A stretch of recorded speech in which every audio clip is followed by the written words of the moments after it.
Chinnasalem doctor Sudha Kannan astro TV நேயர்கள் அனைவருக்கும் வணக்கம்.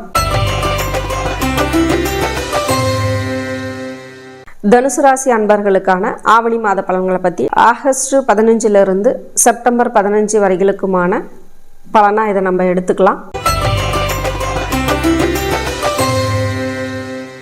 தனுசு ராசி அப்படிங்கும்போது அந்த ராசியாதிபதி குரு பகவான் உங்களுக்கு 6ல் தான் மறைஞ்சிருக்காரு.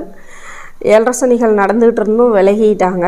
என்னதான் ஒரு சில அனுகூலமான அமைப்பு அப்படின்ற மாதிரி இருந்தாலும் ராசியாதிபதி 6ல் மறைஞ்சதுன்றது ஒரு சில சங்கடங்கள் தான். ஆனால் பார்த்திங்கன்னா என்ன ஒரு பிரச்சனை அமைப்புன்னா 4ல் ராகு பகவான் இருக்கார், 10ல் கேது பகவான் இருக்கார்.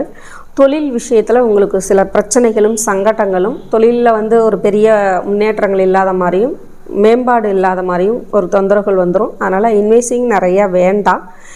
6ல் குரு பகவான் உங்கள் ராசியாதிபதியாக 6ல் உட்காந்துருக்காரு. 6 என்பது பார்த்திங்கன்னா உங்களுக்கு வேலை அமைப்பை கொடுக்கும்.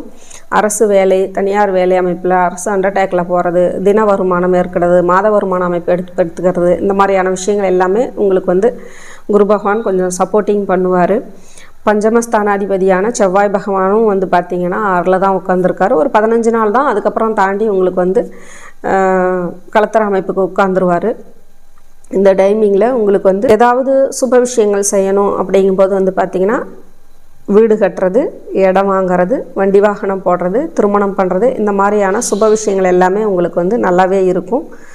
தொழில் சம்மந்தப்பட்ட விஷயத்தில் தான் உங்களுக்கு பிரச்சனையை கொடுக்கும். ஒரு சேமிப்பு அமைப்பை கம்மி பண்ணும். 6ல் குரு பகவான் அவருடைய ராசியாதிபதி உட்காந்துருக்கறனால கடன் சம்மந்தப்பட்ட விஷயங்கள்லாம் கிடைக்கிறதுக்கு வாய்ப்பு வரும். கடன் தேவைன்னா சட்டுன்னு அவங்களுக்கு எந்த மாதிரியான அமைப்பில் பணம் வேணுமோ அந்த மாதிரியான அமைப்பு கிடைக்கும்.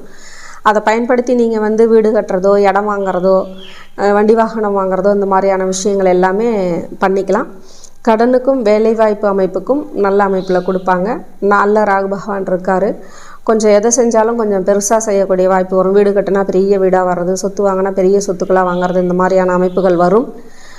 அது நம்ம நெகட்டிவாகவும் பார்க்க தேவையில்லை. ஏன்னா சில பேர் ராகு பகவான் இருந்தார்னா அதில் பிரச்சனையை தான் கொடுப்பாரு, எப்படி நல்லதை கொடுத்துருவாரு அப்படின்ற மாதிரியும் சொல்லுவாங்க. அப்படிலாம் நம்ம யோசிக்க வேணாம். இந்த மாத பலன் தான் நம்ம பார்க்குறோம். அதனால் அப்படி ஏதாவது நீங்கள் சுப விஷயங்கள் செய்யணும்னா கடன் வாங்கி அதை செய்யக்கூடிய சூழல் வரும். அதுக்காக கடனை அதிகமாக ஏற்படுத்தி அதை அடைக்க முடியாத கடனாக போயிட்டு ப்ராப்பர்ட்டி விற்கக்கூடிய சூழல்லாம் சில பேருக்கு வந்துடும். அந்த லெவலுக்கும் நீங்கள் போயிட வேணாம். உங்களால் சமாளிக்கக்கூடிய அமைப்புள்ள கடன் தொந்தரவு அமைப்பை மட்டும் ஏற்படுத்தி நீங்கள் ஏதாவது சுப விஷயம் செய்கிறதா இருந்தால் தாராளமாக அதை செஞ்சுக்கலாம் அப்படின்ற மாதிரி நல்லாயிருக்கும்.